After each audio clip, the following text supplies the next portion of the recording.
Hello and welcome प्यारे बच्चों, कैसे हो सारे। मैं असीम भारद्वाज स्वागत करता हूं आप सभी का संसारम पे। बच्चे, आपके सेट एग्जाम के लिए जो कि अभी निकट भविष्य में आपका होने वाला है, उसके लिए टॉप 100 क्वेश्चंस ऐसे छांट के लाया हूं जो हर एक क्वेश्चन किसी न किसी एग्जाम के अंदर पहले आपका आ चुका है, जो सेट नेट के एग्जाम में आ चुका है। नेट के एग्जाम में बहुत सारे ऐसे क्वेश्चन आते हैं जो सेट में बनने लायक होते हैं और प्रॉपरली आपके सेट एग्जाम के क्वेश्चंस जो पिछले विगत वर्षों के अंदर आ चुके हैं बच्चे, वो क्वेश्चंस इसमें शामिल होंगे। तो टॉप 100 क्वेश्चन किस मैराथन क्लास के अंदर बच्चे आप सभी का वेलकम है। लक्ष्य पीवाईक्यू यानी हमारा जो एग्जाम का लक्ष्य है, उस लक्ष्य को पूरा करने के लिए जो पीवाईक्यू क्वेश्चन की सीरीज है बच्चे, आज इस एक ही सेशन के अंदर हम कंप्लीट करेंगे। तो आ जाइए बच्चे, शुरू करते हैं। पहला क्वेश्चन आप सभी के सामने है, आप देख पा रहे होंगे बच्चे। क्वेश्चन में आपको क्या कहा गया, आइए समझते हैं।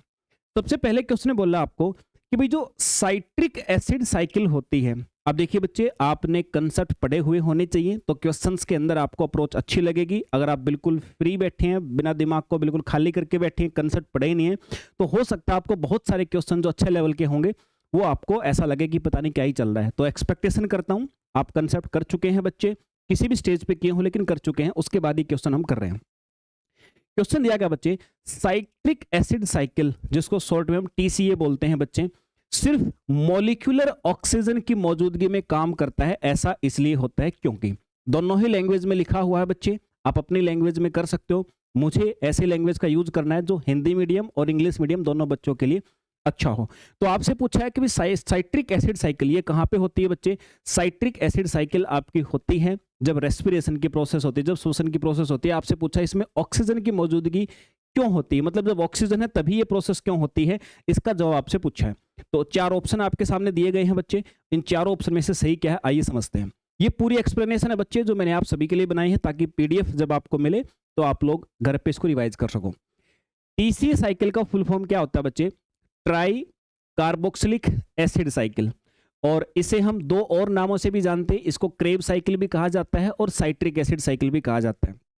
इसको ऑक्सीजन की आवश्यकता क्यों होती है, टीसीए साइकिल में सीधा ऑक्सीजन का कोई भी रोल नहीं है बच्चे, लेकिन जब टीसीए साइकिल होती है तो बहुत सारे NADH और FADH2 बनते हैं। इन मॉलिक्यूल्स को वापस NAD+ और FAD में कन्वर्ट करना जरूरी है, वरना ये साइकिल रुक जाती है बच्चे। तो ऑक्सीजन क्या करती है, ऑक्सीजन इलेक्ट्रॉन्स को रिसीव करके, जो इलेक्ट्रॉन ट्रांसपोर्ट चेन होती है उसमें इलेक्ट्रॉन को रिसीव करती है बच्चे, और इलेक्ट्रॉन को रिसीव करने से क्या होता है, फिर आपका जो NADH है वापस NAD+ में बन जाता है, FADH2 जो है ये FAD बन जाता है, और फिर से ये प्रोसेस साइकिल आपकी चलती रहती है। यानी फाइनली बात ये है कि ऑक्सीजन का काम क्या होता है, जो आपकी इलेक्ट्रॉन ट्रांसपोर्ट चेन जो चलती है बच्चे, उसके दौरान इलेक्ट्रॉन को रिसीव करना। इलेक्ट्रॉन को रिसीव होने से क्या बेनिफिट मिलता है कि जो हमारी इस प्रोसेस के अंदर NADH बना है और FADH बना है, अगर वो दोबारा से NAD+ या FAD नहीं बनेगा तो ये प्रोसेस रुक जाती है। तो इलेक्ट्रॉन के स्वीकार करने से क्या होता है, ये वापस फिर से अपनी इनिशियल स्टेज में कन्वर्ट हो जाते हैं और ये साइकिल चलती रहती है बच्चे। तो सही आंसर क्या होगा इसका, वो हम देख लेते हैं। जो क्वेश्चन हमने लिखा था बच्चे, सही आंसर इसका होगा सर ये रहा। ऑक्सीजन क्या करती है, स्वीकार करती है इलेक्ट्रॉन को, किसके अंदर, इलेक्ट्रॉन स्थानांतरण चेन के अंदर, जिससे हमारा क्या होता है, NADH और NAD+ जो होता है, NADH जो होता है ये NAD+ में दोबारा से कन्वर्ट हो जाता है। यही हमारा सही आंसर होगा। ओके सर, तीसरे क्वेश्चन पे आ जाइए बच्चे। तीसरा क्वेश्चन आपको क्या कह रहा, समझिए जरा। एक्शन पोटेंशियल बनने के दौरान डीपोलराइजेशन किस वजह से होता है। अब ये एक्शन पोटेंशियल या डीपोलराइजेशन की प्रोसेस कहाँ होती है, हमारे नर्वस सिस्टम में होती है। हमारे न्यूरॉन्स जो होती हैं बच्चे, उसके अंदर क्या होता है, उसके अंदर सर मैसेज चलते हैं, सिग्नल चलते हैं। तो जो सिग्नल चलते हैं ना, तो वहीं पर हम ये टर्म यूज करते हैं, एक्शन पोटेंशियल या डीपोलराइजेशन। अब समझिए इसको, जब न्यूरॉन में एक्शन पोटेंशियल बनता है तो सबसे पहला चरण क्या होता है, वो होता है डीपोलराइजेशन। क्या मतलब है इसका, इसका मतलब होता है न्यूरॉन के अंदर जो पहले निगेटिव पोटेंशियल था -70 का, ये जब लेस निगेटिव या बोल सकते हो ज्यादा पॉजिटिव होने लगता है, तो इसको बोलते हैं डीपोलराइजेशन। मतलब -70 का पोटेंशियल था, इसका मतलब इंफॉर्मेशन नहीं चल रही है, इंफॉर्मेशन चलने के लिए ये माइनस से बढ़ के प्लस में जाना पड़ेगा, तो इसी प्रोसेस को बोलते हैं डीपोलराइजेशन। ये डीपोलराइजेशन के दौरान होता क्या है बच्चे, इसके दौरान आपके जो सोडियम चैनल्स हैं वो खुल जाते हैं और सोडियम आयन तेजी से न्यूरॉन के अंदर आने लगते हैं बच्चे, यानी सोडियम का इनफ्लक्स होता है। तो इनफ्लक्स होने से क्या होता है, -70 से ये पोटेंशियल +30 तक चला जाता है और हमारे न्यूरॉन्स में आपका सिग्नल या मैसेज का ट्रांसफर शुरू हो जाता है बच्चे। तो क्या होगा, सोडियम इनफ्लक्स बोलेंगे बच्चे, सोडियम के अंदर आने से ये डीपोलराइजेशन की प्रोसेस होती है। सी आंसर बच्चे आपको देखने को मिलेगा। ओके सर, तीसरे पे आ जाओ बच्चे। तीसरा क्वेश्चन है, उन्हें टोटी पोटेंट स्टेज में रखने के लिए एम्ब्रायोनिक स्टेम सेल्स को ऐसे मीडियम में रखना जरूरी है जिसमें ये चीजें हों। देखो भाई, आपने सेल, हमारी बॉडी के अंदर जो सेल होती है ना, कई प्रकार की सुनी होंगी, टोटीपोटेंट, प्लूरीपोटेंट, है ना। टोटीपोटेंट का मतलब होता है हमारे एम्ब्रायोनिक स्टेज में कुछ ऐसी स्टेम सेल होती हैं जिनसे हम हमारा शरीर का कोई भी अंग बना सकते हैं। अगर वो सेल हम निकाल लें और लेबोरेटरी में ले जाएं तो उस सेल से हम लीवर भी बना सकते हैं, किडनी बना सकते हैं, कुछ भी बना सकते हैं। प्लूरीपोटेंट का मतलब सारे तो नहीं, लेकिन बहुत सारे हमारे शरीर के अंग जिससे बनाए जा सके, तो वो हमारी सेल होती है प्लूरीपोटेंट। और भी होती है बहुत सारी।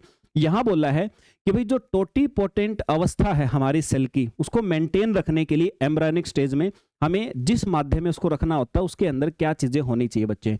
तो समझिए जरा, एम्ब्रायोनिक स्टेम सेल यानी जब हम भ्रूणीय अवस्था में होते हैं तो हमारे जो स्टेम सेल होते हैं उनको टोटीपोटेंट या प्लूरीपोटेंट स्टेज में बनाए रखने के लिए कल्चर मीडियम में एक स्पेशल फैक्टर डाला जाता है जिसे हम कहते हैं LIF, ल्यूकेमिया इनहिबिटिंग फैक्टर बोलते हैं बच्चे। ये क्या करता है, ये एक प्रकार का साइटोकाइनिन केमिकल होता है। ये स्टेट 3 पाथवे एक्टिवेट करता है। स्टेट 3 पाथवे का मतलब होता है एक पूरी प्रोसेस होती है कोई, उस प्रोसेस को पूरी को एक्टिवेट करता है। इससे क्या होता है, इससे हमारा जो एम्ब्रायोनिक स्टेम सेल है ना, उनको सेल्फ रिन्यूअल मोड में रखा जाता है। मतलब वो अपने आप को रिन्यू करती रहती हैं। रिन्यू करने का मतलब है कि एक अगर हमारे पास में टोटीपोटेंट सेल है तो वो दूसरी सेल के रूप में जब रिन्यू करेगी तो टोटीपोटेंट ही बनेगी, उससे फिर कम क्षमता वाली सेल नहीं बनेगी। लेकिन हमारा शरीर में ऐसा होता है कि एक भ्रूण के अंदर हमारा शरीर जब बन जाता है, हम जन्म ले लेते हैं, तो फिर जो हमारी टोटीपोटेंट कोशिकाएं थी ना, वो अपने आप को ग्रोथ करके और ऐसी कोशिकाओं में विकसित हो जाती हैं जो टोटीपोटेंट पोटेंशियल नहीं रखती है। मतलब उनसे फिर कुछ भी नहीं बना सकते। हमारी किडनी की सेल, उनसे किडनी बनाई जा सकती है, उनसे फिर हम सारे अंग नहीं बना सकते। तो टोटीपोटेंट सेल जो होती हैं उनको रिन्यू करने के लिए, अपने जैसे ही सेल बनाए रखने के लिए हम किस फैक्टर का यूज करते हैं, LIF का यूज करते हैं बच्चे, याद रखिएगा। और ये कहाँ पे है, ये रहा सर बी वाला ऑप्शन, बी वाला सही आंसर होगा। उम्मीद करता हूं कंसेप्ट आपने पढ़े हैं तो आपको बच्चे बेटर समझ में आ रहा होगा। ओके सर, इसके बाद आ जाइए बच्चे, मोर की पूंछ किसका उदाहरण है, नेचुरल सिलेक्शन का या फिर डाइवर्सिफाइंग सिलेक्शन का या सेक्सुअल सिलेक्शन का या ग्रुप सिलेक्शन। देखो, हम कोई भी ऑर्गेनिज्म है, चाहे हम है या कोई दूसरा ऑर्गेनिज्म बच्चे, जब भी वो प्रकृति के अंदर आता है तो अपने आप को जीवित रखने के लिए अपने शरीर में कुछ ऐसे परिवर्तन करता है कि जिससे वो जीवित रहने में सहायता मिले। तो उसको बोलते हैं प्राकृतिक रूप से उसने चयन कर लिया, नेचुरल सिलेक्शन कर लिया उसने उन एबिलिटी का जो उसको जीवित रखने में सहायता करेंगे। तो ये तो अलग चीज हो गई। कुछ जीव ऐसे भी होते हैं जहां पे उनको सर्वाइव करने से कोई मतलब नहीं है कि भी वो अपने अंदर जो एबिलिटी विकसित कर रहे हैं उस एबिलिटी से वो सर्वाइव कर पाएंगे या नहीं, इससे कोई मतलब नहीं है, लेकिन फिर भी अपने अंदर कुछ ऐसे परिवर्तन लाते हैं। तो क्यों लाते हैं, और भी रीजन हो सकते हैं। जैसे मोर की बात करी गई है तो मोर के अंदर जो पूंछ उसकी लंबी होती है, मोर के अंदर देखना बहुत लंबी पूंछ होती है। हालांकि मोर की जो लंबी पूंछ है, मोरनी की नहीं होती, मोर की होती है। मोर की जो लंबी पूंछ है, पूंछ कह सकते हैं, आपने देखा होगा छज्जा सा बना होता है बहुत बड़ा, तो वो किस लिए होता है, वो उसको जीवन जीने में आसान नहीं बनाता बल्कि मुश्किल बनाता है। क्योंकि जब वो भागता है, दौड़ता है, उड़ता है, तो जो उसका शिकार करने वाले दूसरे जीव है ना, उस पूंछ की सहायता से उसको जल्दी पकड़ लेते हैं। तो वो तो नुकसान ही कर रहा है। लेकिन फिर भी सेक्सुअल सिलेक्शन है वो। सेक्सुअल सिलेक्शन का मतलब बच्चे कि मोरनी जो होती है उसको आकर्षित करने के लिए, उसको संभोग के लिए आकर्षित करने के लिए वो अपनी पूंछ होती है। मतलब मोरनी को ऐसा ही नर मोर पसंद आता है जिसकी पूंछ जो ज्यादा आकर्षक, ज्यादा बड़ी हो। तो वो क्या हो गया, वो बच्चे सेक्सुअल सिलेक्शन हो गया। तो आंसर आ जाएगा सी वाला। ये लिखा हुआ, पिकॉक की जो बड़ी रंगीन अट्रैक्टिव टेल होती है वो सर्वाइवल के लिए उपयोगी नहीं है, बल्कि बड़ी टेल जो होती है मोर को प्रीडेटर्स के लिए आसानी से बनाती है। मतलब शिकार करने वालों के लिए तो मोर को पकड़ना आसान बनाती है। फिर भी ये गुण, ये ट्रेट बना रहता है क्योंकि जो पीहन होती है, फीमेल जो बर्ड होती है, उसको चमकदार लंबी टेल जो वाले मेल्स जो होते हैं उनको प्रेफर करती है मैटिंग के लिए। मैटिंग मतलब संभोग के लिए इसलिए होती है बच्चे। तो जब भी ऐसा मैटिंग के लिए कोई कैरेक्टर, कोई ऑर्गेनिज्म अपने अंदर डेवलप करता है, उसको बोलते हैं सेक्सुअल सिलेक्शन। चलिए सर, इसके बाद अगले क्वेश्चन पे आते हैं। हार्डी वेनबर्ग सिद्धांत इस बात पर विचार करने से आता है कि जब मेंडेलियन जीन किसी आबादी में काम करते हैं तो क्या होता है। मॉडल यह अनुमान लगाता है कि एलील फ्रीक्वेंसी में कोई बदलाव नहीं होगा जब। अब ध्यान से समझिए बच्चे, क्वेश्चन बड़ा सिंपल सा है, लेकिन दो तीन बातों को इसने लिख के आपको कंफ्यूज कर दिया कि भाई ये पूछना क्या चाह रहा है। पूछना सिर्फ वही चाह रहा है जो आपको लास्ट वाली लाइन के अंदर लिखा हुआ दिख रहा है कि भाई एलील फ्रीक्वेंसी में कोई बदलाव नहीं होगा कब। तो याद करो, हार्डी वेनबर्ग सिद्धांत ये आपके ये नेट में आया था और 2 से 3 बार सेट के एग्जाम में भी आ चुका है अलग अलग राज्यों के अंदर। अब ये हार्डी वेनबर्ग सिद्धांत ने क्या कहा था कि भाई जो एलील की फ्रीक्वेंसी है वो अपने आप को कंजर्व रखती है। मतलब अगर मेरे अंदर जैसे मेरी आंखें काली हैं तो काली आंखों के लिए, किसी की नीली आंखें, इनके लिए सबके लिए जीन होते हैं और उन जीन्स को एलील भी बोलते हैं। एलील और जीन में क्या डिफरेंस है मैं आपको समझा चुका। एक ही गुण के लिए जो जीन होते हैं, जैसे काली आंखों के लिए भी जीन है, नीली आंखों के लिए भी जीन है। अब दोनों जीन हैं तो आंखों के रंग के लिए ना, तो इनको बोलते हैं एलील। तो बच्चे ये जो एलील होते हैं भाई, हमारी कितनी भी जनरेशन हो, ये एलील की जो संख्या होती है, इनका जो अनुपात होता है वो हमेशा कांस्टेंट रहता है। ये बात इनको बताई थी, लेकिन इन्होंने कुछ कंडीशन कही थी कि भाई अगर ये चीजें ना हो तब कांस्टेंट रहता है। अब यही पूछा आपसे कि भाई कौन सी चीज, मतलब बदलाव नहीं होगा कब। आबादी के नॉर्म्स में एक स्थिर दर से माइग्रेशन हो, आबादी में बोटलनेक हो, एक दुर्लभ नया म्यूटेशन फिटनेस में तेज बढ़ोतरी से जुड़ा हो, कोई इवोल्यूशनरी प्रोसेस काम नहीं कर रही हो। 4 ऑप्शन आपके सामने। अब आ जाइए इसकी एक्सप्लेनेशन पे, समझिए जरा क्या कह रहा है भाई। आपकी बिल्कुल आसान शब्दों में लिखा मैंने। हार्डी विनबर्ग प्रिंसिपल कहता है कि अगर किसी पॉपुलेशन में कोई भी इवोल्यूशनरी फोर्स काम नहीं कर रहा, इवोल्यूशनरी फोर्स का मतलब है कि हम जीवों के अंदर कोई भी इवोल्यूशन नहीं हो रहा, हमारी पॉपुलेशन कहीं पे माइग्रेट नहीं कर रही है, मतलब ऐसी कोई भी फोर्स काम नहीं कर रहा है। ये मैंने सारे फोर्स आपको, जो बैच अपना चल रहा है उस बैच के अंदर मैंने सारे फोर्स के विषय में आपको डिटेल में बताया था। अगर कोई भी फोर्स काम नहीं कर रहा बच्चे, तो जो एलील्स की फ्रीक्वेंसी है ना वो कांस्टेंट होती है, मतलब एलील का अनुपात समान रहेगा। और ये समान रहेगा तो इसके लिए एक फॉर्मूला भी इन्होंने बताया था, ये फॉर्मूला याद रखिएगा बच्चों। ओके सर, अब इसके लिए क्या क्या कंडीशन की आवश्यकता होती है हमें। इसके लिए हमें कंडीशन की आवश्यकता क्या होती है कि भाई म्यूटेशन नहीं होना चाहिए, माइग्रेशन नहीं होना चाहिए, नेचुरल सिलेक्शन नहीं होना चाहिए, और रैंडम मेटिंग मतलब रैंडमली संभोग नहीं होना चाहिए, और पॉपुलेशन का साइज जो है वो लार्ज होना चाहिए। समझ गए बात को, ये सारी चीजें होंगी तभी होगा। तो अब यही तो पूछा क्वेश्चन में आपसे कि इस मॉडल का अनुमान लगाता कि एलील फ्रीक्वेंसी में कोई बदलाव नहीं होगा कब, जब कोई इवोल्यूशनरी प्रोसेस काम नहीं कर रहा है। तो ये डी वाला मुझे लग रहा है बिल्कुल अपने लिए सही आंसर है। जब कोई भी इवोल्यूशनरी इफेक्ट काम नहीं कर रहा है तो एलील की फ्रीक्वेंसी जो है बच्चे वो नहीं बदलेगी, यही आपका सही आंसर है। चलिए भाई, उम्मीद करता हूं बात समझ में आई होगी बच्चे आपको। अब एक सूचना आप सभी के लिए छोटी सी बच्चे कि एमपी सीजी किसी भी राज्य में आप सेट एग्जाम देने जा रहे हो, सबसे निकट भविष्य में हमारा मध्य प्रदेश का है, फिर छत्तीसगढ़ का है, तो बच्चे ये सेट प्रैक्टिस बुक आपके लिए लॉन्च हो गई है। संसारम एप्लीकेशन पर जाओगे तो ये बुक मिल जाएंगी।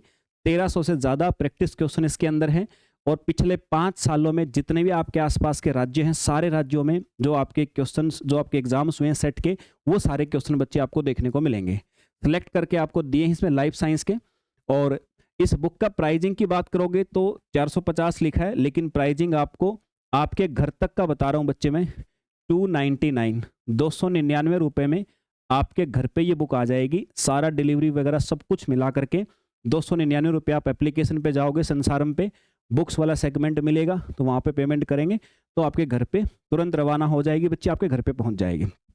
चलिए सर, इसके बाद फिर नेक्स्ट बात बच्चे, आप सभी के लिए संसारम एप्लीकेशन पे एमपी सेट लाइफ साइंस के लिए पावर एमसीक्यू बैच बच्चे स्टार्ट हो गया है, और एक नॉमिनल फीस के साथ में, जिसमें 1000 से ज़्यादा एमसीक्यू आपको प्रैक्टिस कराए जाएंगे। अभी फाइनली आप जानते हो कि आपका एग्जाम आ गया है एमपी सेट का, कुछ ही दिन, चंद दिन बचे हैं। तो जिन बच्चों ने प्रिपरेशन करी नहीं करी, बट हो सकता है कि हमारे द्वारा छांटे गए क्वेश्चन, ये 1000 क्वेश्चन, इनमें से ही आपके पेपर में भी 100 क्वेश्चन फंस जाएं सर। 100 तो फंसाने भी नहीं है लाइफ साइंस में जो 100 क्वेश्चन आते हैं, लेकिन जितने आपके फंस जाएं बच्चे तो इस बैच के अंदर आप कर सकते हो। 399 रुपए में ये बैच आपको फाइनली पड़ेगा बच्चे, और एग्जाम को टारगेट करके है, वही सिलेक्टेड एमसीक्यू पावर बैच है, मैं सॉल्यूशन कराऊंगा सारे एमसीक्यू का। चलिए बच्चे, बाकी आप लोग अगर एमपी सेट के लिए जो अभी 11 जनवरी को एग्जाम है उसकी तैयारी करना चाहते हो तो टारगेट बैच आपके लिए एप्लीकेशन पे कंप्लीट बैच, और फिर 2026 में अगला भी तो होगा सेट, अभी तो 25 वाला हो रहा है 26 की जनवरी में, 2026 में जो सेट होगा, अगर आप फाउंडेशन तैयारी करना चाहते हो बिल्कुल जीरो से, मुझे नहीं पता आपको कुछ नहीं आता, तो बच्चे फाउंडेशन बैच है। अच्छा, जो बच्चे एमपी सेट का टारगेट बैच लेते हैं उनके लिए फाउंडेशन बैच फ्री रहेगा, ध्यान रखिएगा बच्चे। छत्तीसगढ़ सेट होगा अभी आपका आने वाला है, इस साल 2026 के अंदर आपका होगा बच्चे, डेफिनेटली होगा, तो उसके लिए भी एक अलग से फाउंडेशन बैच है बच्चे, वो भी ज्वाइन कर सकते हो आप लोग। जो बच्चा टारगेट बैच लेता है उसके लिए बैच फ्री रहेंगे, क्योंकि अभी अपनी किस्मत आजमा लो, उसके बाद में ये फाउंडेशन बैच में आप फिर से नए सिरे से यूनिट वाइज टॉपिक वाइज तैयारी कर सकते हो। देखो, टारगेट बैच जो होता है वो एग्जाम को टारगेट करके पढ़ाया जाता है, वो टॉपिक्स आपको सिलेक्ट करके पढ़ाए जाते हैं, उस तरह से पढ़ाए जाते हैं कि जल्दी इस टाइम में और आपका एग्जाम टारगेट हो जाए। फाउंडेशन बैच में होता है सब कुछ काम जीरो से यूनिट वाइज बच्चे, ठीक है, ओके सर। फिर उसके बाद में अगर आप चाहते हो कि अगले साल, अगले एक साल जो भी बैच आए संसारम पे, किसी भी चीज़ का बैच आए, पीजीटी, टीजीटी या सीएसआईआर, जो भी बैच आए बच्चे, तो फिर ये दो बैच अपने लिए हैं। एक कॉम्बो बैच है जो आपका लाइफ साइंस और बायोलॉजी वर्ग 1 और एमपी सेट के लिए, ये बैच आप ज्वाइन करते हो बच्चे, या सीएसआईआर नेट का बैच अपना स्टार्ट हुआ आज से, ये लाइफ साइंस से ही बच्चे ये ज्वाइन करते हो, तो इसके बाद फिर सारे बैच उस बच्चे के लिए फ्री हैं। ये दो बैच में से आप किसी में भी हो तो आपके एग्जाम टारगेट होंगे, सारी फैसिलिटी होंगी बच्चे, detail concept classes, chapter wise MCQ, सारी चीज़ें होंगी, और साथ में आपके सारे बैच फिर फ्री हो जाएंगे जैसे इनके अंदर एनरोलमेंट आप लोग करोगे। तो बच्चे अपनी प्रिपरेशन को शुरुआत करें, हम बढ़ते हैं अपने काम पे आगे। अगले क्वेश्चन पे आते हैं सर, क्वेश्चन नंबर 6 हमारा, क्वेश्चन नंबर 6 पे आते हैं बच्चे, जस्ट अ सेकेंड।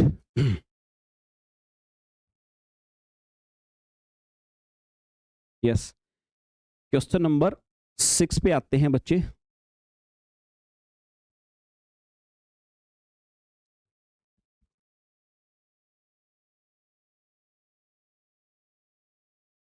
चलिए, ये क्वेश्चन नंबर 6 हमारा, क्वेश्चन में दिया गया है, इनमें से कौन सा जीव ऑर्गेनिक खेती में बायो कंट्रोल एजेंट के तौर पे बड़े पैमाने पे इस्तेमाल होता है। क्या होता है बायो कंट्रोल एजेंट? ऐसा लिविंग ऑर्गेनिज्म जो पेस्ट, पैथोजन यानी बीमारी फैलाने वाले जो प्लांट के अंदर जीव होते हैं उन सबको प्राकृतिक रूप से कंट्रोल करता है।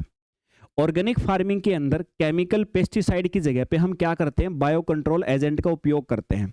अब उनमें सबसे फेमस है आपका ट्राइकोडर्मा विरिडिस, सबसे फेमस है बच्चे आपका, ये फंगस है, इसका यूज करते हैं हम लोग। और ये जो मिट्टी के अंदर बीमारी फैलाने वाले पैथोजन होते हैं ना, उनको सप्रेस करता है, उनको नष्ट करता है, और एंटीबायोटिक एंजाइम भी बनाता है उनके प्रति, तो प्लांट की ग्रोथ को प्रमोट करता है बच्चे। तो सही क्या आ जाएगा सर, ये आ गया अपना बी वाला। बायो कंट्रोल मतलब दूसरे जीवों का उपयोग करना हानिकारक जीवों को नष्ट करने के लिए, ये इसका मतलब होता है प्यारे बच्चे। चलिए सर, तो आंसर हो गया। 7वें क्वेश्चन पे आ जाओ बच्चे।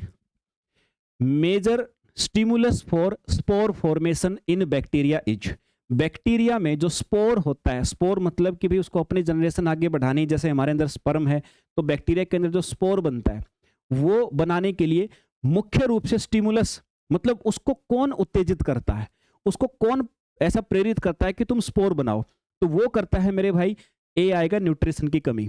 देखिए कैसे, बैक्टीरिया जो है बच्चे वो तब एंडोस्पोर बनाते हैं जब न्यूट्रिशन खत्म होने लगते हैं। अब इससे बेनिफिट क्या, न्यूट्रिशन खत्म का मतलब कार्बन की कमी हो सकती है, नाइट्रोजन की कमी हो सकती है, एनर्जी के सोर्स की कमी होती है। इससे क्या बेनिफिट है, बेनिफिट ये है कि भाई ये जीव को जैसे ही लगा कि भाई तू निपटने वाला है, न्यूट्रिशन कम होगा, तू मरने वाला, तो पहले ही स्पोर जनरेट कर देंगे, खुद मर जाएंगे तो वो स्पोर एक नया बैक्टीरिया बन जाएगा। तो इनको सर्वाइव करने के लिए हैबिट होती है, याद रखिएगा बच्चे, बहुत इंपॉर्टेंट क्वेश्चन है, एग्जाम के अंदर इसको पूछे जाने की पूरी संभावना है sir. Okay sir, question number 8 पे आ जाओ बच्चे। The T waves of ECG indicates, जो इलेक्ट्रोकार्डियोग्राफ होता है ना बच्चे, आप देखना उसमें मुख्य तौर पे 3 प्रकार की नोटिफिकेशन हम देखते हैं, 3 प्रकार की तरंगों को नाम दिया गया बच्चे। उनमें से आपसे पूछा यहाँ पे टी वेव जो होती हैं वो किस चीज को बताती हैं। अब मैं इस ईसीजी को पूरा करके नहीं दिखाऊंगा बच्चे, फिर बहुत लंबा चला जाएगा, मैं आपको फंक्शन बता देता हूँ। ये मैंने क्लास के अंदर आपको बैच में पूरा पढ़ाया है बच्चे, आप वहां से देख सकते हो। और इससे पहले जो एमसीक्यू सीरीज मैंने चलाई थी उसमें भी मैंने पूरा समझा दिया था। अब हम थोड़ा फास्ट करते हैं। तो टी वेव बच्चे क्या बताती हैं? टी वेव बताती हैं सर आपका वेंट्रिकल्स जो होते हैं ना उनकी रीपोलराइजेशन को बताती हैं। रीपोलराइजेशन देखो, कोई भी वेंट्रिकल हो गए, वेंट्रिकल हो गया, एट्रियम हो गया, मतलब आलिंद निलय ये होते हैं ना हमारे इसके अंदर। तो वेंट्रिकुलर मतलब निलय जो होते हैं, तो निलय एक बार पोलराइज होते हैं, डीपोलराइज होते हैं, मतलब संकुचन भी होता है उसके अंदर, एक्सपेंशन भी होता है। तो डीपोलराइजेशन को बताती है कौन? ये आपकी टी वेव। टी वेव आपको दिख रही है, मतलब आपके निलय ठीक ठाक से क्या कर रहे हैं? रीपोलराइजेशन हो रहे हैं। पढ़ लीजिए बच्चे, आपका ईसीजी में हर वेव किसी न किसी इलेक्ट्रिकल एक्टिविटी को दर्शाती है। जैसे पी वेव होती हैं, एक क्यूआरएस कॉम्प्लेक्स होता है, एक टी वेव होती हैं बच्चे। ये मुख्य तौर पे 3 होती हैं, समझ गए बात को। ये जो एट्रियल रीपोलराइजेशन होता है ना, यानी कि जो आलिंद का रीपोलराइजेशन होता है, ये अलग से कोई तरंग नहीं होती। ये हम क्यूआरएस जो वेव बनती है उसी के साथ समझ रहे थे। क्यूआरएस कौन सी होती है? जो सबसे ऊंची वाली होती है ना, ये क्यूआरएस होती है, क्यूआरएस, इसको ऐसे नाम देते हैं, ठीक है। तो इसलिए टी वेव हमारे लिए किस लिए होती हैं? ये वेंट्रिकल्स के रीपोलराइजेशन, मतलब जो वेंट्रिकल हमारा है, निलय है, उसका एक्सपेंशन को शो करती हैं बच्चे। समझ गए बात को? ओके सर, तो आंसर आ जाएगा सी वाला। अगले क्वेश्चन पे आ जाओ बच्चे। टोटोनॉमी या tautonyms is an informal taxonomic designation used for animal referring to. Tautonymy एक इनफॉर्मल टेक्सोनोमिक नाम है जिसका इस्तेमाल जानवरों के लिए किया जाता है। देखो, टोटोनॉमी का मतलब क्या होता है भाई? जब आप किसी भी ऑर्गेनिज्म का साइंटिफिक नेम लिखते हैं, किसी भी जीव का बच्चे आप वैज्ञानिक नाम लिखते हैं, तो वैज्ञानिक नाम लिखते समय जब भी आप बच्चे वैज्ञानिक नाम लिखते हैं तो उस समय पे हम एक जीनस का नाम लिखते हैं, उसके वंश का नाम, एक उसकी स्पीसीज का लिखते हैं, उसकी जाति का। जैसे होमो सेपियंस, होमो हमारा वंश है और सेपियंस हमारी जाति है। अगर किसी जीव का नाम लिखते समय ये होमो और सेपियंस जो दो अलग अलग शब्द लिखे ना, किसी किसी जीव में दोनों एक ही होते हैं, मतलब सेम टर्म होती दोनों, तो इसको बोलते हैं टोटोनॉमी। जैसे आपका एग्जाम्पल के लिए गोरिल्ला, गोरिल्ला इसका जीनस का नाम भी वही है, स्पीसीज का। बाइसन, बाइसन है ना, रेटस, रेटस, तो जिसमें भी ऐसे सेम होते हैं तो इस चीज को बोलते हैं टोटोनॉमी। हालांकि ये जूलॉजी में केवल मान्य है, बॉटनी के अंदर ऐसा नहीं मिलेगा आपको।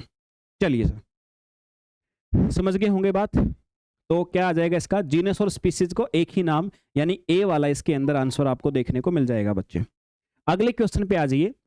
What would be the outcome if the theca interna cell were destroyed in Graafian follicle? अगर ग्रेफियन फोलाइकल में थीका इंटरना सेल खत्म हो जाए तो क्या नतीजा होगा? देखो बच्चे, थीका इंटरना, ग्रेफियन फोलाइकल, कहां की बात हो रही है? ये बात हो रही है ओवरी, अंडाशय की। तो अंडाशय के अंदर आपसे बोला कि भाई थीका इंटरना सेल अगर नष्ट हो जाए तो क्या होगा? आइए जानते। पूरी एक्सप्लेनेशन आपके लिए बनाई है बच्चे, ये लीजिए मेरे भाई, बिल्कुल शानदार तरीके से आपको बनाई है। ग्रेफियन फोलाइकल में दो मुख्य हार्मोन को उत्पन्न करने वाली कोशिकाएं होती हैं। एक होती है थीका इंटरना कोशिका, है ना, इनके ऊपर ल्यूटेनाइजिंग हार्मोन को रिसीव करने वाली चीजें लगी होती हैं। ल्यूटेनाइजिंग हार्मोन जब स्टिमुलेशन पर होता है ये एंड्रोजन बनाती हैं, एंड्रोजन बनाती हैं बच्चे। और दूसरा, अब देखो मैंने कहा ग्रेफियन फोलाइकल में दो भाग हैं। पहला थीका इंटरना कोशिकाएं हैं, ये आपका एंड्रोजन बनाती हैं। कब? जब हमारी पिट्यूटरी ग्रंथि से ल्यूटेनाइजिंग हार्मोन आएगा तब। दूसरा भाग है इसका आपका ग्रेनुलोसा सेल, इनके ऊपर कौन काम करता है? फोलाइकल स्टिमुलेटिंग हार्मोन होता है जो पिट्यूटरी ग्लैंड से निकलता है, वो जब इसके ऊपर आएगा तब ये क्या करती है मेरे भाई? ये एंड्रोजन जो होता है ना, इसको इस एंजाइम की सहायता से कन्वर्ट करके एस्ट्रोजन में बदल देती हैं, और इसी मैकेनिज्म को कहते हैं two cell two gonadotropin model. इसको कहा जाता है दो सेल और दो गोनेडोट्रोपिन मतलब हमारे सेक्सुअल हार्मोन का मतलब होता है, तो इसका निर्माण करती है। अब प्रश्न क्या था कि थीका इंटरना सेल नष्ट हो जाए तो क्या होगा? भाई यही सेल अगर नहीं होंगी तो क्या होगा? एंड्रोजन नहीं बनेगा मेरे भाई, क्योंकि इन्होंने पहले एंड्रोजन बनाया फिर ये बना था, तो एंड्रोजन नहीं बनेगा। एंड्रोजन नहीं बनेगा तो मेरे भाई एस्ट्रोजन भी सिंथेसिस नहीं होगा आपका। तो रिजल्ट फाइनल क्या हुआ? फाइनल रिजल्ट हुआ कि एस्ट्रोजन में कमी आ जाएगी बच्चे। ये फाइनल आंसर होगा हमारा। तो आंसर दे देते हैं हम लोग, डिक्रीज एस्ट्रोजन सिंथेसिस, ये लो सी वाला, ये फाइनल नतीजा हमारा होगा इसके कम होने से। चलिए सर, अगले क्वेश्चन पे आते हैं। ये लीजिए बच्चे, चूजे में भ्रूण का वह हिस्सा जिससे एक्टोडर्म, मेसोडर्म और एंडोडर्म बनते हैं उसे क्या कहते हैं? भाई हमारे अंदर 3 जर्म लेयर होती हैं, 3 प्रकार की जर्म कोशिकाएं होती हैं। जब हम गर्भ के अंदर हमारा शरीर बन रहा होता है तो सबसे पहले तो 3 लेयर बनती हैं, उससे फिर हमारे शरीर के अंग बनते हैं। यहाँ तो बात चूजे की हो रही है, चूजा मतलब मुर्गी का जो बच्चा। अब मेरे भाई कहोगे सर ये हम चूजे की बात क्यों कर रहे हैं? क्योंकि बच्चे हमसे बहुत सिमिलरिटी रखते हैं, वो हमसे बहुत सिमिलरिटी होती है उनके अंदर, उनकी डेवलपमेंट में। इसलिए हम लोग जब भी कभी एक्सपेरिमेंट करने हो ना तो चूजे पे करते हैं, आदमी पे नहीं करते डायरेक्टली एक्सपेरिमेंटों को। उससे हमें अनुमान लगता है कि हमारे अंदर क्या हो रहा है। तो बच्चे इसने बोला कि चूजे में जो भ्रूण है उसमें तीनों लेयर किससे बनती हैं? 4 चीजें ऑप्शन में दे रखी हैं। देखो चूजे में 3 जर्म लेयर होती हैं, ठीक है। एक्टोडर्म होती है, मेसोडर्म होती है, एंडोडर्म होती है। एक ही हिस्से से बनते हैं और उस हिस्से को कहते हैं एपीब्लास्ट। क्या कहते हैं? एपीब्लास्ट। एपीब्लास्ट जो है यही तीनों जर्म लेयर को बनाता है मेरे भाई, याद रखिएगा। तो ये मेरा है, एक्स्ट्रा में पढ़ना हो मैंने और भी चीजें लिख रखी हैं, आप अपने शब्दों में उसका ज्ञान बढ़ा सकते हैं बच्चों। ओके सर, क्वेश्चन नंबर 12 पे आ जाओ बच्चे। एक न्यूरॉन जो तब फायर होता है, फायर का मतलब होता है अपना काम शुरू करता है, मैसेज चलना शुरू होता है, तब फायर होता है जब कोई व्यक्ति हाथ से खाना खाता है, और तब भी फायर होता है जब किसी और को हाथ से खाना खाते हुए देखता है। ऐसे न्यूरॉन को क्या कहा जाता है मेरे भाई? ऐसे न्यूरॉन को बोलते हैं मिरर न्यूरॉन। मिरर न्यूरॉन क्यों कहते हैं? देखो यार हमारा न्यूरॉन जो है ना वो एक्टिव होता है। देखो कहते हैं ना कि आजकल तो देखो दुनिया थोड़ी चेंज हो गई, हम कहते हैं स्पून का यूज करना चाहिए। जिस घर में स्पून का यूज होता है उसको पढ़े लिखे समझा जाता है, क्योंकि बीमारियां इतनी फैल गई हैं, पहले नहीं थी इतनी। लेकिन एक्चुअल में क्या होता है, हमारा नर्वस सिस्टम ज्यादा एक्टिव कब होता है? जब हम हाथ से खाना खाते हैं या दूसरों को भी हाथ से खाना खाते हुए देखते हैं तो हमारा न्यूरॉन एक्टिव हो जाता है। तो दूसरों को खाना खाते देखा, हमारा न्यूरल सिस्टम एक्टिवेट हुआ, मतलब मिरर बोलते हैं। इन 2 न्यूरॉन ऐसे एक्टिवेट होते हैं उनको मिरर न्यूरॉन बोला जाता है बच्चे। यही आपसे पूछा था और मैंने लिखा हुआ था आपके पास। मिरर न्यूरॉन्स वो स्पेशल न्यूरॉन होते हैं जो 2 सिचुएशन में फायर करते हैं, जब व्यक्ति स्वयं कोई काम करता है या वही व्यक्ति किसी और को वही काम करते हुए देखता है। ठीक है, जैसे किसी दूसरे को हाथ से खाना खाते हुए। तो इन प्रकार के न्यूरॉन को हम मिरर न्यूरॉन कहते हैं बच्चों। अगले क्वेश्चन पे आ जाइए सर, आते हैं। द फंगस यानी इंसानों के मुंह या वेजाइना, वेजाइना इन्फेक्शन से जुड़ा हुआ फंगस कौन सा है? हमारे माउथ से या वेजाइना सेक्सुअल ऑर्गन आप जान सकते हो बच्चे। वेजाइनल ओपनिंग आप जानते हो कि हमारा यूट्रस की जो ओपनिंग होती है फीमेल्स के अंदर वेजाइनल ओपनिंग बोलते हैं। तो वेजाइना में इन्फेक्शन या हमारे मुख में इन्फेक्शन कौन से फंगस के कारण होता है बच्चे, ये आपसे पूछा गया है। तो सही आंसर होगा कैंडिला। कैंडिला एक प्रकार का यीस्ट होता है जो कि फंगस है। ये मुंह और योनि में इन्फेक्शन कर सकता है बच्चे। मुंह में इसका इन्फेक्शन अक्सर ओरल थ्रस कहलाता है। महिलाओं में योनि में होने वाला इन्फेक्शन वेजाइनल कैंडिडाइसिस या यीस्ट इन्फेक्शन कहलाता है बच्चे, याद रखिएगा। ओके सर, और एक बात ध्यान रखना, ये इन्फेक्शन तभी होता है जब हमारी इम्यूनिटी कम होती है। हमारी इम्यूनिटी पावर अगर मेंटेन है तो ये इन्फेक्शन नहीं होने वाला। अगले क्वेश्चन पे आ जाओ बच्चे। क्वेश्चन नंबर 14 है, the fungal group presently classified under protist is.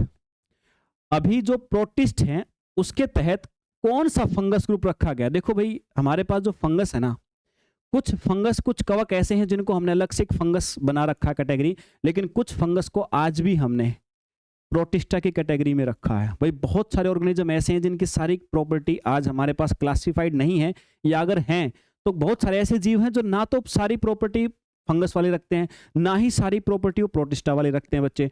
तो आपसे यही पूछा है कि प्रोटिस्टा के तहत क्लासिफाइड कौन सा फंगस का ग्रुप है, ये आपसे पूछा बच्चे। तो देखिए ओमाइसिटीज पहले फंजाई के ग्रुप में माने जाते थे क्योंकि ये फिलामेंटस ग्रोथ और स्पोर बनाता था। फिलामेंट मतलब होता है एक रॉड की तरह से, एक धागे की तरह से संरचना बनाता था बच्चे। लेकिन अब इनकी और ज्यादा गहराई से स्टडी हमने करी है, इनकी कोशिकाओं की संरचना देखा है बच्चे।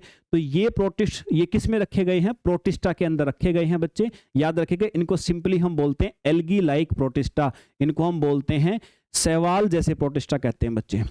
इनकी जो सेल वॉल है ना उसमें सेलुलोज होता है, लेकिन जो वास्तविक रूप से फंजाई होते हैं उनमें काइटिन होता है, तो इसलिए हमने इनको अलग से रखा है। तो कौन सा आ जाएगा मेरे भाई? ये आपका बी वाला आ जाएगा। चलिए सर 15 नंबर क्वेश्चन पे चलिए।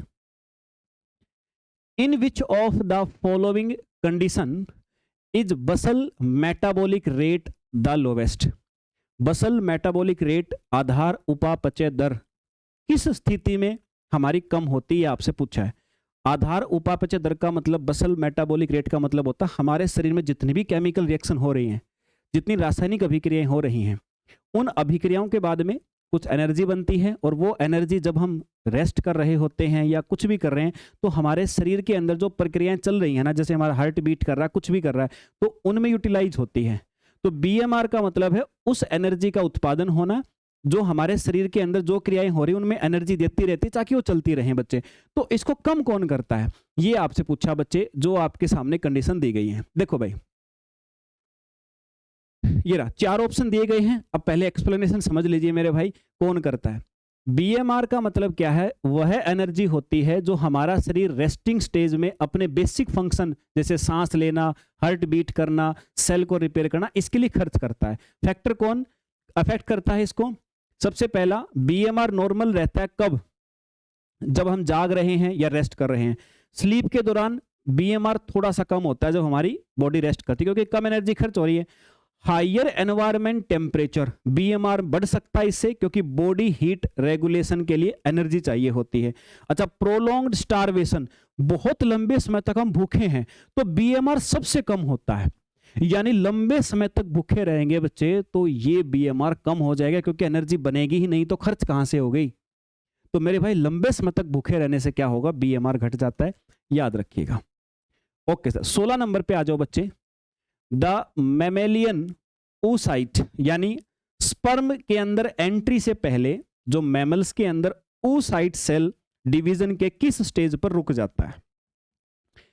देखो यार, फीमेल्स के अंदर एग बनता है, ओवम बनता है, लेकिन ओवम बनने से पहले 3-4 स्टेज आती हैं, तब जाकर के फाइनली वो ओवम बनता है। और वो जो ओवम बना हुआ है ना, उसको रिलीज कब होना है, तब रिलीज होना है जब स्पर्म की एंट्री होती है यूट्रस के अंदर, ताकि स्पर्म और उसकी मैटिंग हो जाए। आपसे पूछा कि भी स्पर्म की एंट्री से पहले जो ये एग रिलीज होने की जो प्रोसेस होती है, उस प्रोसेस में वो एग है ना, स्पर्म के इंतजार में वो एग है ना, जो स्टेज होती है उनमें से कुछ स्टेज में फंसा रहता है। देखो 2 बार फंसता है जीवन में। फीमेल के अंदर जो एग सेल है ना, वो अपनी आरंभिक अवस्था में एनमैच्योर स्टेट में, जब एनमैच्योर से मैच्योर हो रही होती हैं, तो बीच में 2 बार फंसती हैं। एक बार तो जब फीमेल का जन्म नहीं हुआ होता, जन्म से पहले वो एक स्टेज में फंसी रहती है, मैच्योर होने की बीच में ही फंसी रहती हैं। और एक कब, जब स्पर्म आपका जो मेटिंग साइट है वहां तक नहीं पहुंचाओ, स्पर्म जो आपका फैलोपियन ट्यूब में जहां पर दोनों को मिलना वहां तक नहीं पहुंचाओ, तो उसके इंतजार में भी फंसा रहता है। तो ये कौन से स्टेज में फंसा रहता है, ये आपसे पूछा है। देखिए भाई, समझिए एक्सप्लेनेशन विस्तार से। oogenesis ये प्रोसेस होती है जिसमें फीमेल गैमेट्स बनते हैं, यानी oocytes बनते हैं। उसको क्या बोलते हैं, oogenesis कहते हैं। मैमेलियन oocyte में 2 मियोटिक अरेस्ट होते हैं। मियोटिक अरेस्ट का मतलब 2 बार फंसता है। पहला अरेस्ट कब होता है, वो प्रोफेज, जब मियोसिस 1 होता है तो उसकी प्रोफेज अवस्था में, ये कब होता है, बिफोर बर्थ, जन्म से पहले। दूसरा अरेस्ट कब होता है, मेटाफेज ऑफ मियोसिस 2। मियोसिस 2 जो प्रोसेस होती है उसके मेटाफेज में अरेस्ट होता है। कब, जब तक स्पर्म एंट्री ना कर जाए फर्टिलाइजेशन के लिए। तो बच्चे आप देख लीजिए यहां पर आपका कौन सा ऑप्शन है, वही ऑप्शन आप लगा देंगे। तो मेरे हिसाब से डी में लिखा हुआ है, मियोसिस 2 का मेटाफेज जो होता है तब आपका रुकता है मेरे भाई, फाइनली। ठीक है, ओके सर।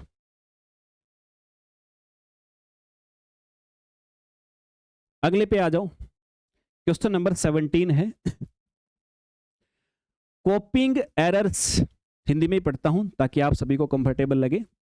रेप्लिकेशन के दौरान होने वाली कॉपी करने की गलतियों को डीएनए पॉलीमरेज की प्रूफ रीडिंग एक्टिविटी से ठीक किया जाता है, जो गलत बेस को पहचानते हैं। भाई आपसे पूछा है कि डीएनए जब अपनी कॉपी बनाता है, डीएनए से डीएनए बनता है, उस प्रोसेस को क्या बोलते हैं, उसको बोलते हैं मेरे भाई रेप्लिकेशन। ठीक है, उस प्रोसेस को क्या बोलते हैं, रेप्लिकेशन बोलते हैं। ये जो रेप्लिकेशन की प्रोसेस है डीएनए से डीएनए बनने की, तब कई बार क्या होता है कि डीएनए के अंदर कई बार कोई गलत बेस जुड़ जाता है। मान लो कि वो कॉपी बन रही थी तो नया जो डीएनए बना उसमें कोई बेस गलत जुड़ गया, तो उसकी प्रूफ रीडिंग होती है। तो आपसे यही पूछा है कि जो प्रूफ रीडिंग होती है ना बच्चे, वो कहां से कहां होती है, ये आपको आंसर देना है मेरे भाई। ठीक है, चलिए सर, तो आंसर क्या रहेगा पूछा क्या आपसे इसमें, प्रूफ रीडिंग एक्टिविटीज ठीक किया जाता है जो गलत बेस को पहचानते हैं। ओके, तो समझिए जरा बच्चे, ये रहा आंसर तो सी है बच्चे, at the third end of the growing chain and remove them by 3 to 5 exonuclease activity. देखो सीधी सी बात ये है कि जो डीएनए नया बना है ना, वो बनता है किसमें, 5' से 3' डायरेक्शन में। अब कहोगे सर ये 5' 3' कहां से आ गए, पूरा विस्तार से प्रोसेस समझाई मैंने बैच के अंदर, उम्मीद करता हूं मेरे सारे बच्चे उसको पढ़ चुके होंगे। तो मेरे 5' से 3' की तरफ डीएनए बनता है, लेकिन प्रूफ रीडिंग जो होती है ना, वो आपकी होती है 3' से 5' की तरफ। यही बात जस्ट आपसे पूछी गई थी, तो आपको भी यही बताना है बच्चे कि प्रूफ रीडिंग जो होती है उसको करेक्शन करना है हमें। तो करेक्शन करने के लिए किस दिशा में होगा मेरे भाई, ये रहा आपका 3 सिरे से 5 सिरे की तरफ होता है। तो ये एक्टिविटी से जो गलत आपका जुड़ गया था उसको हटा दिया जाता है। 18 नंबर क्वेश्चन है बच्चे, इनमें से किसका एनालिसिस सरफेस प्लाज्मन रेजोनेंस मेथड का इस्तेमाल करके किया जा सकता है। अब समझिए जरा क्या है। एक मेथड का नाम आया बच्चे यहां पे, सरफेस प्लाज्मोन रेजोनेंस, शॉर्ट में बोलते हैं एसपीआर। ये एक बायोफिजिकल टेक्निक है। ये मेथड हमें बताती है कि दो बायोमोलिक्यूल जैसे कि प्रोटीन प्रोटीन है, प्रोटीन डीएनए है, या फिर एंटीबॉडी एंटीजन है, एक दूसरे के साथ कैसे जुड़े हुए हैं, कैसा संबंध बना रहे हैं। तो ये बताने वाली प्रोसेस होती है सरफेस आपका प्लाज्मोन रेजोनेंस कहा जाता है बच्चे। समझ में आ गई बात, ठीक है सर। फिर मेन फीचर क्या है, लेबल फ्री डिटेक्शन। इसमें किसी भी तरह का फ्लोरोसेंट या रेडियो एक्टिव लेबल नहीं लगाना पड़ता, ये इसकी खास बात है, और यही है आपका डी वाला। अब कहोगे सर क्या बता दिया लेबल फ्री। देखो मेरे भाई, जब हम डीएनए वगैरह की हम स्टडी करते हैं तो हम कुछ डीएनए तो हम किसी न किसी जीव से निकाल के डालते हैं अपने सैंपल में, और हम कुछ डीएनए हम क्या करते हैं, हम अपनी तरफ से डालते हैं। तो अपनी तरफ से जो डीएनए सैंपल में डालते हैं ना, उनमें कोई ना कोई रेडियो एक्टिव पदार्थ मिला देते हैं, ताकि जब वो मिक्स हो जाएं तो हमें दिखे कि हमने कौन सा मिलाया था।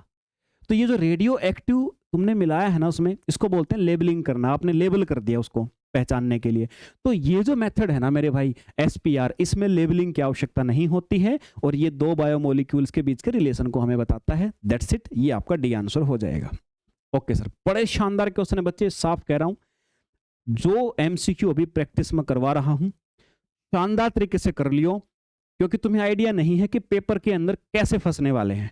दो चीज है बच्चे, अभी भी तुम्हारे पास जो वक्त बचा हुआ है, इस वक्त में एक ही काम कर लो, टारगेट बैच ले करके निपटा दो जितनी दिन में कर सको। क्योंकि मेरे भाई तुम 1 साल भटको, उससे बेटर है कि एक बार जी जान लगा दो सब कुछ छोड़ के।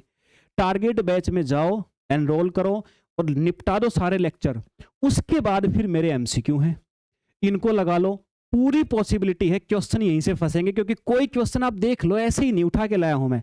सारे क्वेश्चन एग्जाम ओरिएंटेड हैं और आए हुए क्वेश्चन हैं, और फिर से आने की संभावना रखते हैं मेरे भाई। तो दो काम कर लो, ये भी करते रहो साथ साथ, और साथ में कंसेप्टों को निपटा दो। मैं तो कहता हूं टारगेट बैच में मैंने पहले आपको 10 यूनिट में बांटे हैं, 13 यूनिट को मिक्स करके मैंने 10 यूनिट बनाई हैं।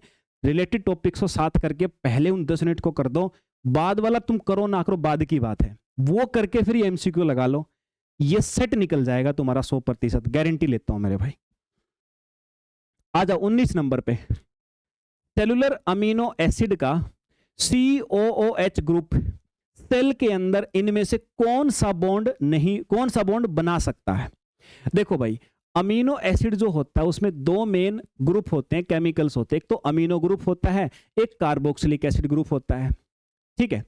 जो COOH ग्रुप होता है ना, इसकी बॉन्डिंग की क्या क्या संभावनाएं हैं। एक तो अमाइड बॉन्ड बन सकता है COH और NH2 के साथ में, जिसको आप लोग पेप्टाइड बॉन्ड बोलते हो, है ना। तो ये संभावना है ना। एग्जाम्पल देखो, जैसे दो अमीनो एसिड जब जुड़ते हैं तो क्या बनाते हैं, डाई पेप्टाइड बॉन्ड बनाते हैं। क्या बनाते हैं मेरे भाई, मैंने कहा डाई पेप्टाइड बॉन्ड। तो पॉसिबल कितने बॉन्ड बन सकते हैं, आपसे क्वेश्चन में इतना सा पूछा है इसने। तो मेरे भाई देखो कौन से बन सकते हैं, यहां पे ये रहा, एक तो ईस्टर बॉन्ड बन सकता है, एक एमाइड। एक तो एमाइड मैंने बताया, ऐसे ही ईस्टर भी बन सकता है, क्योंकि कार्बोक्सिलिक एसिड और ये OH ग्रुप, अल्कोहल ग्रुप दोनों जुड़ेंगे तो कौन सा बनेगा, ईस्टर बॉन्ड। तो दो प्रकार के बॉन्ड बन सकते हैं, याद रखिएगा बच्चे, दैट्स इट। आ जाओ भाई अगले क्वेश्चन पे आ जाओ, 20 number question. Entry of enveloped viruses into its host cell in mediated by. Enveloped virus, ऐसा वायरस जिसके ऊपर एनवेलप है, होता ही है सर, हम सब जानते हैं वायरस में दो ही चीजें तो होती हैं, न्यूक्लिक एसिड होता है और प्रोटीन होता है। तो उसके ऊपर जो एनवेलप होता है वो अपने होस्ट सेल में एंट्री किस तरीके से करता है किस तरीके से करता है? तो देखो मेरे भाई, होस्ट सेल का मतलब जैसे हमारी सेल है, हमारी सेल में वायरस एंटर करने जा रहा, तो हमारी होस्ट सेल हो गई। कैसे करता है समझिए जरा। जो एनवेलोप वाले, आवरण वाले वायरस होते हैं, ये वायरस लिपिड की लेयर से ढके होते हैं। जैसे इन्फ्लुएंजा वायरस हो गया, HIV हो गया, हर्पेस वायरस हो गया, हर्पीज वायरस हो गया। इनके एंट्री मैकेनिज्म क्या होता है? या तो एंडोसाइटोसिस मैकेनिज्म होता है। एंडोसाइटोसिस में क्या होता है? वायरस जो होते हैं ना, वो होस्ट सेल के मेम्ब्रेन के द्वारा एनगल्फ होते हैं। जैसे हमारी सेल है तो हमारी मेम्ब्रेन उनको एनगल्फ करती है और ये आपके एंडोसोम में चले जाते हैं। अब क्या होगा? अब मेम्ब्रेन का फ्यूजन होगा, मतलब वायरस की जो मेम्ब्रेन है, जो एनवेलोप है, वो होस्ट सेल की मेम्ब्रेन के साथ में जुड़ जाएगा, फ्यूज हो जाएगा, और ये वायरस फिर अपना जो जीनोम है ना, जो जेनेटिक मटेरियल है, वो हमारी सेल के साइटोप्लाज्म में डाल देते हैं। तो किस मेथड से करेंगे मेरे भाई? यहां पर दो मेथड्स का यूज हुआ है। एक तो एनगल्फ किया है, एनगल्फ का मतलब फैगोसाइटोसिस, और एक एंडोसाइटोसिस हुआ है मेरे भाई, यहां पे जो मैंने बताया था। तो बी आंसर के अंदर मुझे दिखाई दे रहा है दोनों ही मेथड है। एनगल्फ करना मतलब फैगोसाइटोसिस बोलते हैं उसको। अगले क्वेश्चन पे आ जाइए। N alga having chlorophyll A, एक ऐसा शैवाल जिसमें क्लोरोफिल ए है, फ्लोरिडियन स्टार्च को स्टोर करता है और जिसमें फ्लैजेला सेल नहीं होते हैं, वो कौन सी क्लास में आता है, कौन से वर्ग में आता है? देखो भी, देखो वैसे तो सभी प्लांट जो होते हैं ना, वो स्टार्च को ही स्टोर करते हैं, लेकिन फ्लोरिडा के आसपास के क्षेत्रों में कुछ ऐसे शैवाल होते हैं जिनके अंदर एक विशेष प्रकार का स्टार्च पाया जाता है, जिसको फ्लोरिडियन स्टार्च कहते हैं। तो क्या, कौन सा ऐसा शैवाल है जो फ्लोरिडियन स्टार्च को स्टोर करता है? और ये फ्लोरिडियन स्टार्च जो होता है बहुत जल्दी टूटता नहीं मेरे भाई, हाई टेम्परेचर पे भी बहुत स्टेबल होता है ये। तो आपसे तो यही पूछा, उस कैटेगरी का नाम बता दो। तो मेरे भाई वो होते हैं रोडोफाइसी, जिनको आप लाल शैवाल कहते हो ना, उनका एक फीचर होता है। पढ़ लीजिएगा सारी बातें। क्वेश्चन नंबर 22 पे आ जाओ बच्चे। Which type of cell located in gastric glands is responsible for the release of histamine? Gastric gland आप जानते हो हमारे स्टमक में होती हैं। इनमें मौजूद किस तरह के सेल हिस्टामाइन के रिलीज के लिए जिम्मेदार होते हैं? गैस्ट्रिक ग्लैंड्स में आप सभी जानते हैं कि मेरे भाई जठर ग्रंथियां जिनको आप लोग बोलते हो, तो उसके अंदर किस तरह के सेल होते हैं जो हिस्टामाइन को रिलीज कराते हैं? चार ऑप्शन आपके सामने दिए गए हैं बच्चे, और ये क्वेश्चन पहले भी आ चुका जब मैंने क्वेश्चन प्रैक्टिस कराए थे। तो आंसर आएगा बच्चे ECL सेल, यानी एंट्रोक्रोमेफिन लाइक सेल। ये सेल स्टोमक की गैस्ट्रिक ग्लैंड में पाए जाते हैं। इनका मेन फंक्शन है हिस्टामाइन का सिक्रेशन करना, स्त्राव करना। हिस्टामाइन मेरे भाई ये बाइंड करता है किसके साथ? H2 रिसेप्टर के साथ में, कहाँ पे? पैराइटल सेल में। और यहाँ से क्या होता है? HCl को स्टिमुलेट किया जाता है, यानी हाइड्रोक्लोरिक एसिड फिर हमारा रिलीज होता है। ध्यान रखेगा इस बात को। ओके सर, तो समझ गए होंगे, ऑप्शन में दिया गया। 23 नंबर पे आ जाओ। इनमें से कौन सा फूड बोरन टॉक्सिन है? कौन सा फूड बोरन टॉक्सिन, या फूड पॉइजनिंग बोलते हो ना, कौन सा है मेरे भाई? यही पूछा है, कौन से ऑर्गेनिज्म से होता है? ये रहा बी वाला, बोटुलिज्म टॉक्सिन। ज्यादा मुझे बोलने की आवश्यकता नहीं, हर बच्चा जानता है, बहुत पहले से पढ़ते आ रहे हो। लेकिन ये क्वेश्चन भी आपका, इतना आसान क्वेश्चन भी CSIR नेट में पूछा गया था, याद रखिएगा आप लोग। Which one of the following is the most powerful buffer system of blood? देखो बफर सिस्टम का मतलब होता है जो pH वैल्यू में चेंज होने को रोकता है बच्चे, जो pH मान में परिवर्तन को रोकता है, बफर सॉल्यूशन बोलते हैं। तो हमारे ब्लड के अंदर pH में चेंज हो जाएगा तो मर जाएंगे भाई, 7 की बजाय 8 भी हो गया तो भी मर जाएंगे। तो इसलिए pH में चेंज होने के लिए कोई ना कोई तो बफर सॉल्यूशन काम करता होगा ब्लड में। कौन होता है मेरे भाई जो काम करता है? वो होता है मेरे भाई बाइकार्बोनेट बफर। ठीक है, बाइकार्बोनेट बफर सिस्टम होता है, यही बफर का काम करते हैं। जैसे HCO3 हो गया या H2CO3 होगा मेरे भाई, ये चीजें यही क्या करते हैं, अगर हमारे ब्लड के अंदर जो pH वैल्यू 7.4 है तो लगभग इसी को मेंटेन करके रखते हैं सर। 25 नंबर पे आ जाओ। घास परिवार में भ्रूण के अंकुरण के दौरान एक एब्जॉर्प्टिव अंग जो भ्रूण और स्टार्च एंडोस्पर्म टिश्यू के बीच इंटरफेस बनाता है उसे क्या कहते हैं मेरे भाई? यह स्पेशलाइज्ड कोटिलेडन होता है और कहां पाया जाता है? जो मोनोकोट सीड्स होते हैं ना, जैसे घास वगैरह, मक्का वगैरह हो गया, गेहूं हो गया, राइस हो गया, इनमें पाया जाता है। ये क्या करता है? एब्जॉर्ब करता है न्यूट्रिएंट्स को। कहां से? स्टार्च से। स्टार्च कहां होता है? एंडोस्पर्म में, भ्रूणपोष में होता है, और उसको ट्रांसफर करता है फिर हमारा जो भ्रूण विकसित हो रहा है प्लांट के अंदर, सीड के अंदर, वहां पे ट्रांसफर करता है। तो इसको बोलते क्या है? इसको बोलते हैं स्कूटेलम। क्या बोलते हैं बच्चे? स्कूटेलम के नाम से इसको जाना जाता है सर। तो ये प्यारे बच्चे आज के हमारे क्वेश्चन थे। 100 क्वेश्चन मैं कराऊंगा आपको इस सीरीज के अंदर। जो लक्ष्य है PYQ सीरीज है, 100 क्वेश्चन इसमें होंगे, और ये 100 क्वेश्चन आज 25 हुए हैं। 25 करके हम करेंगे, छोटे छोटे सीक्वेंस में कर सकते हो। 100 क्लास को एक साथ देखना चाहो तो मैराथन समझ के देख लेना, मैं आपको चारों सेशन करवा दूंगा लगातार। तो बच्चे यहाँ तक करें, और प्रिपरेशन का सही समय है, मैंने आपको समझाया है। माध्यम हमारा हर बैच का हिंदी और इंग्लिश दोनों ही रहेंगे बच्चे। कभी भी किसी बच्चे को समस्या नहीं होने वाली, हर चीज हम दोनों लैंग्वेज में लिखते हैं। जो बच्चा एक बार कोर्स कंप्लीट कर लेता है वो समझ जाता है। अगर आप पहली, दूसरी, तीसरी यूनिट में खड़े हो और सोच रहे हो कि वो कैसे होगा, तो वो तो आज तक कोई दिव्य दृष्टि नहीं है हमारे पास कि हम आपको दिखा दें कि 6 महीने बाद तुम क्या हो गया, 1 महीने बाद तुम क्या हो गए। लेकिन पढ़ोगे तो खुद तुम्हें वो दिव्य दृष्टि मिल जाएगी कि तुम अब कहाँ पे स्टैंड करते हो बच्चे। तो मिलते हैं बच्चे फिर अगले सेशन में। आज यहाँ तक करते हैं। जय हिंद भाई।